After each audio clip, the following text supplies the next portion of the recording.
Assalamualaikum warahmatullahi wabarakatuh. Apa kabarnya anak-anak semuanya? Semoga sekalian selalu sehat dan selalu dalam lindungan Allah Subhanahu wa taala ya. Amin ya rabbal. Kita pelajari lebih lanjut yuk.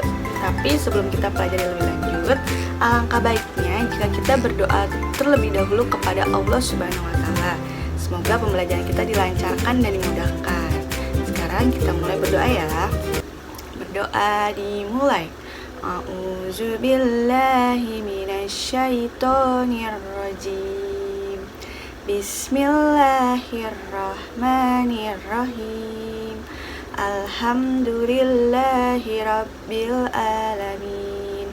Ar-Rahmanir-Rahim. Maliki yaumiddin. Iyyaka na'budu wa iyyaka nasta'in. Ihdinas syiratal mustaqim. Syiratal ladzina an'amta alaihim ghairil maghdubi alaihim waladdallin. Amin. Bismillahirrahmanirrahim. Rabbi zidni ilman warzuqni fahman birahmatika ya arhamar rahimin. Amin ya rabbal alamin. Semoga pembelajaran kita dilancarkan, dimudahkan, dan diberi Assalamualaikum warahmatullahi wabarakatuh. Apa kabarnya anak semua? Semoga kalian selalu sehat walafiat dan selalu dalam lindungan Allah Subhanahu wa taala ya. Amin ya rabbal alamin. Nah, hari ini kita akan membahas tentang kehidupan masyarakat Indonesia pada masa Hindu-Buddha. Nah, jadi di India itu pernah lahir dua agama besar dunia, yaitu Hindu dan Buddha. Nah, kemunculan agama Hindu itu diawali dengan kedatangan bangsa Arya, yaitu yang ini, bangsa Arya, yang memasuki India di bagian barat laut pada sekitar tahun 1500 sebelum Masehi. Nah, bangsa Arya sendiri ini adalah merupakan bagian dari ras bangsa Indo-Jerman. Nah, berasal dari dataran tinggi Persia atau Iran di sini.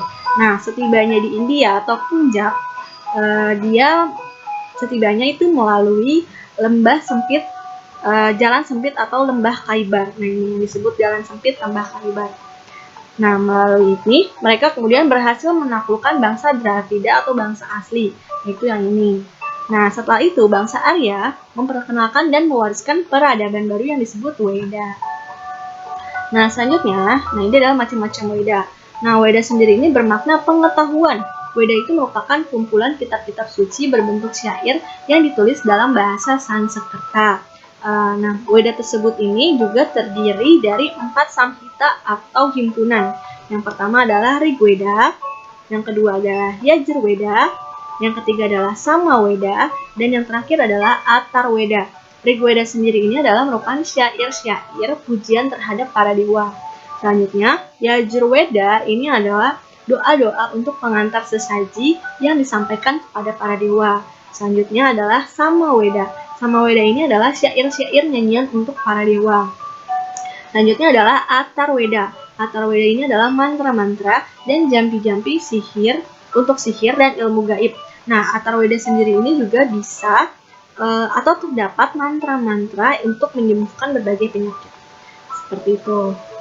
Nah, selanjutnya, masyarakat dengan peradaban baru Weda memiliki kepercayaan terhadap dewa. Dewa-dewa tersebut yang pertama adalah dewa api atau dewa Agni, dewa bayu atau angin, dewa surya atau matahari, dewa Baruna atau angkasa, dan yang terakhir dewa Indra atau perang. Nah, selanjutnya pada abad ke-1 muncullah pembaruan yang memuja 3 dewa yang disebut Trimurti atau 3 badan, yaitu yang pertama adalah Dewa Brahmana, yaitu dia adalah sang pencipta alam semesta. Yang kedua Dewa Wisnu adalah sang pemelihara alam semesta, dan yang ketiga adalah Dewa Siwa, ini adalah dia perusak alam semesta. Nah, sejalan dengan munculnya pembaharuan itu, kepercayaan masyarakat dinyatakan sebagai agama Hindu, yang ini agama bagi seluruh Hindia. Seperti itu. Nah, dalam masyarakat Hindu dikenal sistem kasta. Sistem kasta ini adalah merupakan golongan atau tingkat atau derajat manusia dalam masyarakat Hindu. Yang pertama, pada sekitar 500 sebelum Masehi ini, masyarakat Hindu di India dibagi ke dalam 4 kasta atau caturwana. Yang pertama adalah kasta Brahmana. Dia adalah kasta tertinggi di antara yang lain. Kasta Brahmana ini terdiri dari pemuka agama atau pendeta-pendeta. Selanjutnya adalah kasta kesatria. Kasta kesatria ini dia adalah terdiri dari para raja-raja atau para bangsawan dan kelompok prajurit. Yang ketiga adalah kasta Waisya. Kasta Waisya ini dia adalah kasta di mana terdiri dari para petani, para pedagang atau para penghasil bahan makanan. Yang terakhir adalah kasta Sudra. Kasta terendah dari keempat kasta. Kasta Sudra ini terdiri dari pekerja kasar dan golongan budak. Nah, selanjutnya pada perkembangan selanjutnya muncullah agama Buddha di India. Nah, disinilah proses masuknya agama Buddha di India. Pada mulanya agama Buddha itu bukan merupakan sebuah agama. Jadi agama Buddha itu hanya semacam paham baru di mana di dalamnya itu kelompoknya itu dia adalah terlahir karena tidak menyukai kedudukan kasta Brahmana. Saat itu kaum Brahmana memiliki hak istimewa untuk mempelajari kitab-kitab Weda, hak menguasai ajaran dan isi Weda, dan hak menyelenggarakan upacara korban, dan hak untuk memberikan tuntunan untuk mencapai moksa. Nah, adanya hak istimewa Brahmana menghambat masyarakat awam untuk mencapai moksa, yaitu bebas dari penjelmaan kembali. Berkenaan dengan hal itu muncullah ajaran Buddhisme yang disebarluaskan oleh Buddha Gautama. Nah, Buddha Gautama ini dilahirkan di Taman Lumbini di Kerajaan Sakya pada tahun 563 sebelum Masehi. Nah, Buddha ini sebelum menjadi seorang Buddha, ia diberi nama Siddhartha Gautama. Ayahnya ini adalah seorang raja yang bernama Sudodana dan ibunya yang bernama Mahamaya atau biasa disebut Ratu Maya. Nah, Buddha Gautama ini menyebarkan agama Buddha dengan tujuan untuk menolong umat manusia dari kegelapan. Buddha Gautama menyebarkan gagasan agar manusia mencapai kedamaian mutlak yang disebut nirwana. Nah, di dalam Taman Rusa di desa Sarnath atau Benares, ia untuk pertama kali memberikan wejangan kepada siapapun yang mau mendengarkannya. Nah, selanjutnya, selama 45 tahun lamanya, Buddha Gautama menyebarluaskan ajarannya. Ia berhasil memperoleh pengikut yang cukup besar dari berbagai lapisan masyarakat. Ajaran Buddha itu dituangkan dalam kitab suci yang diberi nama Tripitaka atau 3 keranjang. Yang pertama adalah Vinaya Pitaka, yang kedua adalah Sutranta Pitaka, yang ketiga adalah Abhidharma Pitaka. Vinaya Pitaka sendiri adalah peraturan dan hukum yang menentukan cara hidup para pemeluknya. Selanjutnya, Sutranta Pitaka adalah wejangan-wejangan Sang Buddha. Selanjutnya, Abhidharma Pitaka ialah penjelasan dan kupasan mengenai soal keagamaan. Yang perlu kalian ingat, yang pertama adalah Vinaya Pitaka, yaitu adalah peraturan dan hukum yang menentukan cara hidup para pemeluknya. Yang kedua adalah Sutranta Pitaka, wejangan-wejangan Sang Buddha. Yang ketiga, Abhidharma Pitaka, yaitu adalah penjelasan dan kupasan mengenai soal keagamaan. Selanjutnya, pada awal tarik Masehi, masyarakat Nusantara telah menjalin hubungan dengan bangsa-bangsa di Asia, terutama India dan Cina. Orang-orang India datang ke Nusantara dalam jumlah besar dan berhasil membangun permukiman. Mereka terdiri atas kaum pedagang, pendeta, dan kelompok lainnya. Kedatangan orang-orang India ke Nusantara tersebut telah berlangsung sekitar abad ke-2 sampai ke-5 Masehi. Mereka itu membawa kebudayaan Hindu-Buddha yang disoroti para ahli dengan bermacam pendapat. Ada beberapa hipotesis tentang golongan pembawa kebudayaan Hindu-Buddha ke Nusantara. Yang ini sebagai berikut. Yang pertama adalah hipotesis Brahmana. Yang kedua adalah hipotesis Ksatria. Yang ketiga adalah hipotesis Waisya. Dan yang keempat adalah teori arus balik. Nah, hipotesis Brahmana ini adalah mengungkapkan kaum Brahmana amat berperan dalam penyebaran budaya Hindu-Buddha di Nusantara. Hal ini didasarkan pengamatan terhadap prasasti-prasasti bertuliskan huruf Pallawa dan bahasa Sanskerta. Hanya kaum Brahmana yang menguasai huruf dan bahasa tersebut. Pada saat itu, para Brahmana mendapat undangan dari penguasa Nusantara untuk menobatkan raja, memimpin upacara-upacara keagamaan, dan mengajarkan ilmu pengetahuan. Pendukung hipotesis Brahmana ialah J.C. van Leur. Nah, di sini adalah gambar reruntuhan vihara di Nalanda, India. Asal mulanya para pendeta yang pergi ke Nusantara. Nah, di sini adalah J.C. van Leur. Nah, selanjutnya adalah hipotesis kesatria. Hipotesis kesatria ini menyatakan masuknya kebudayaan Hindu-Buddha sebagai peran dari kaum kesatria. Pada masa lampau, di India sering terjadi peperangan antar kerajaan. Para prajurit yang kalah atau telah hancur, kerajaannya kemudian melakukan migrasi ke Nusantara. Mereka mendirikan koloni-koloni dan berusaha menyebarkan kebudayaan Hindu-Buddha di Nusantara. Di samping itu ada pula kaum kesatria yang datang karena terlibat konflik dalam masalah perebutan kekuasaan di Nusantara. Para kesatria yang membantu kemenangan bagi salah satu kelompok lalu mendapatkan hadiah berupa tanah dan perempuan. Setelah terjadi perkawinan, para kesatria cukup mudah menyebarkan kebudayaan Hindu-Buddha di Nusantara. Salah satu pendukung hipotesis kesatria adalah C.C. Burke.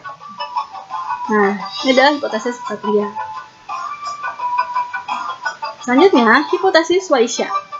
Nah, hipotesis Waisya ini, menurut hipotesis ini, kaum Waisya yang berasal dari kelompok pedagang telah berperan menyebarkan kebudayaan Hindu-Buddha ke Nusantara. Para pedagang banyak berhubungan dengan para penguasa. Selain itu, banyak di antara pedagang melakukan perkawinan dengan perempuan pribumi. Jadi, jalinan hubungan dengan penguasa dan penduduk pribumi telah membuka peluang bagi terjadinya proses penyebaran budaya Hindu-Buddha di Nusantara. N.G. Krom adalah salah satu. Nah, selanjutnya adalah teori arus balik. Teori arus balik ini, menurut teori ini, bangsa Indonesia sendirilah yang aktif dalam memadukan unsur-unsur kebudayaan India. Banyak pemuda Nusantara yang belajar agama Hindu dan Buddha ke India. Setelah memperoleh ilmu yang cukup, mereka kembali untuk menyebarkan kebudayaan Hindu-Buddha di Nusantara. Teori arus balik dikemukakan oleh F.D.K. Bose. Nah, pada awal tarik Masehi, para pendeta datang ke Nusantara bersama kaum-kaum pedagang.